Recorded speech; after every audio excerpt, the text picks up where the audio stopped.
ինչ որ մի տականք, որը որ գրզո կոչեցյալ է։ Արցախի համար մղված վերջին մարտում զոհված Տիգրանի մորը Ադելինա Ավետիսյանի, Սուքիասյանի ներողությունն ու շփոթմունքի կեղծ ծեսը հետաքրքիր չեն։ Որևէ բան լսել չի ցանկանում որդեգորույս մայրը։ Գրզո ես, ալեն ես, թե ինչ երևույթ ես, ես թքած ունեմ ձեր բոլորի վրա։ Այ եթե դուք մի հատ սուքուր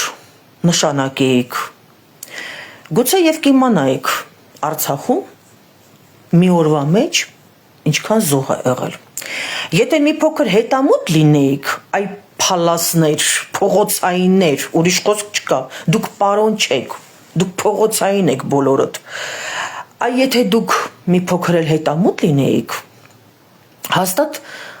ձեր մեդիաներով, հաստատ ՀՀ-ի հանրապետության հեռուստաընկերություններով, հաստատ կիմանայիք այդ տղաները ինչեր են արել մեկ օրվա մեջ։ Այդ որ կանգնում ասում սուտ ես ասում, մատնել ցցումա լրագրողին։ Ոչ մի բան Արցախում չի եղել, մի 10 հոգի է զոհվել։ Բերեք իմ որդուն ինձ տվեք։ Դժոխքից դուրս եկած մարդկանց ՔՊԱ-ականների հայտարարությունները ստիպում են ամեն օր հոգեբանական դժոխքով անցնել։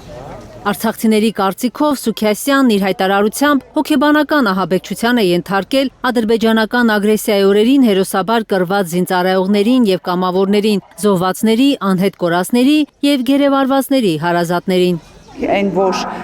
երեք ազգային ժողովի падգամավորը կասկածի տակ շարունակում է պնդել այն կասկածը, որ արցախցիները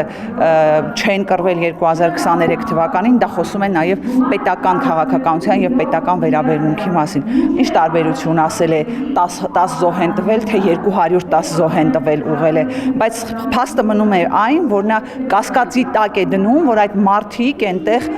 կռվել են եւ կռվել են իրենց բոլոր հնարավորություններով եւ ուժերով։ Խորհրդարանական ընդդիմությունը վստահ է ՔՊԱ-ականների արցախատյացությունը անձամբ Նիկոլ Փաշինյանն է ուղղորդում եւ դնում պետական ռեսերի վրա, հավանաբար սադրելով ներքին խժդժություններ։